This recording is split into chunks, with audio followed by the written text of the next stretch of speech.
This child will undergo a silicone sling brow suspension or Frontalis Sling procedure. The levator muscle function is poor, which equates to less than 4 mm, therefore necessitating the sling. Several sling designs have been described, such as single and double rhomboids, single and double pentagons, and a single triangle. This video will demonstrate a modified pentagon procedure. A small blepharoplasty is also often included, as you see here, as this should eliminate the upper skin redundancy that can occur after raising the lid and may reduce the likelihood of lash ptosis that can occur postoperatively. The small skin muscle blepharoplasty is performed.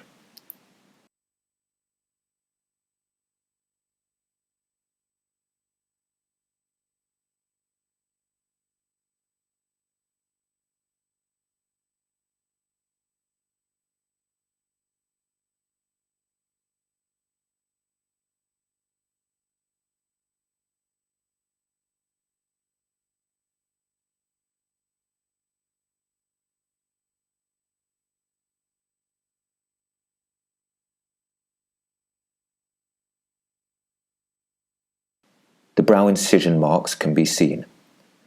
The medial and lateral incisions are almost always placed just on the superior edge of the eyebrow, with the medial in line with a point just medial to the medial canthus, and the lateral in line with a point just lateral to the lateral canthus.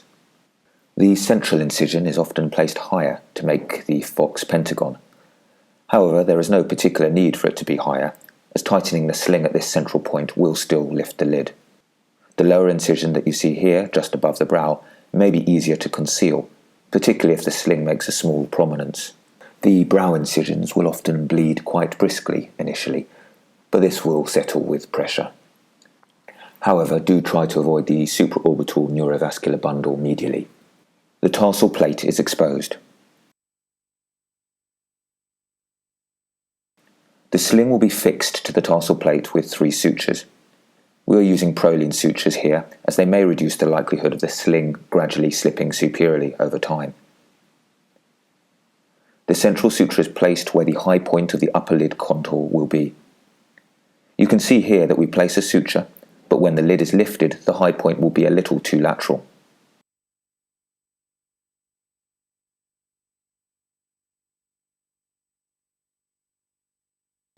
It is replaced in a more medial position, which gives the desired upper lid contour.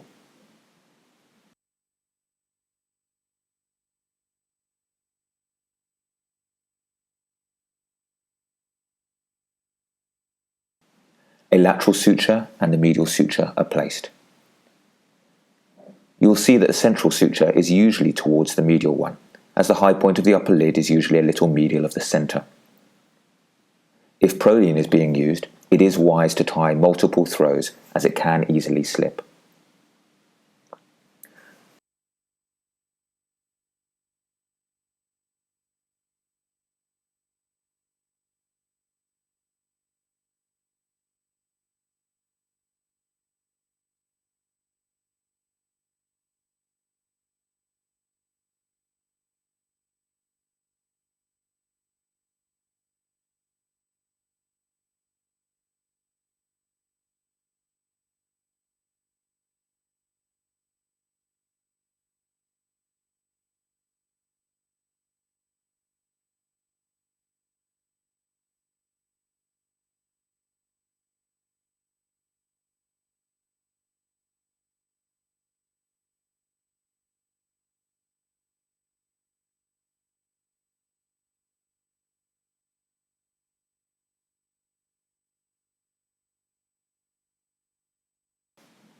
The silicone sling can be passed to the brow incisions either with a right fascia needle or using the needles that come attached to the sling. Medially, you can see the right fascia needle being used, which is passed from the brow incision to the medial part of the skin crease incision, trying to follow the contour of the lid in the preseptal plane.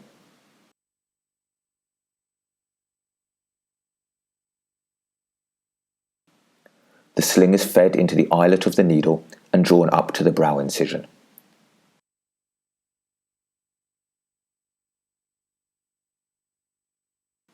Laterally, the attached needle of the silicone sling is being used, which is passed directly from the lateral part of the skin crease incision to the lateral brow incision. Sometimes the attached needle can be preferable, particularly if the right fascia needle has become blunt over time.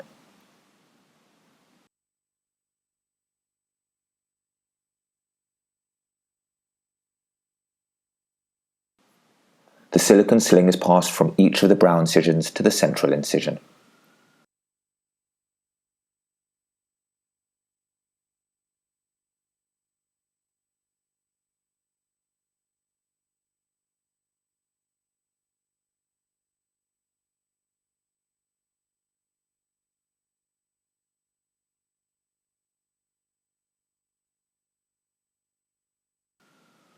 The sleeve or feeding tube is fed over the sling.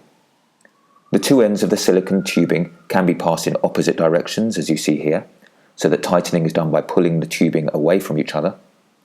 Alternatively, the tubes can be fed in the same direction, so that tightening is done by sliding the tubing downwards.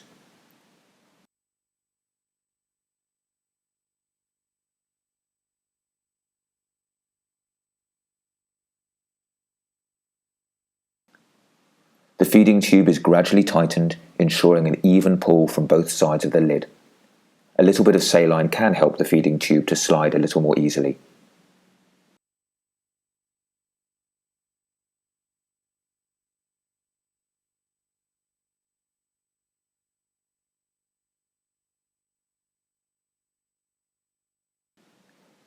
A small amount of dissection at the central brow incision is often necessary to create space for the feeding tube.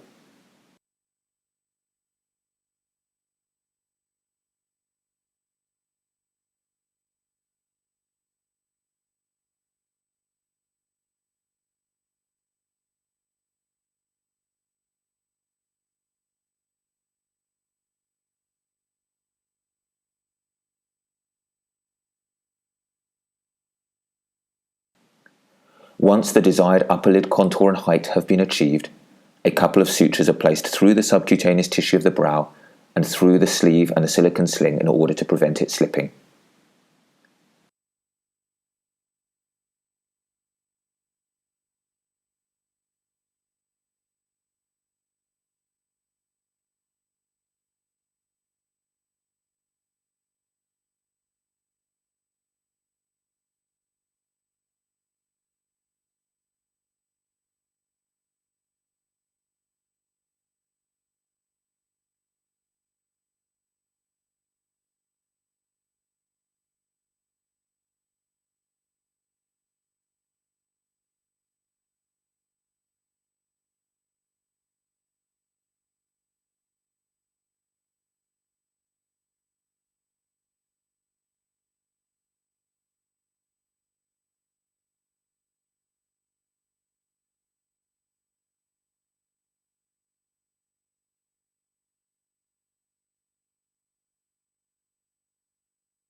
The brow incisions are closed. A couple of sutures are usually required centrally, but one is often enough at the medial and lateral incisions. We're using Vicryl Rapide for this young child so that suture removal will not be required.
The skin crease incision is closed with a continuous vicral rapide suture.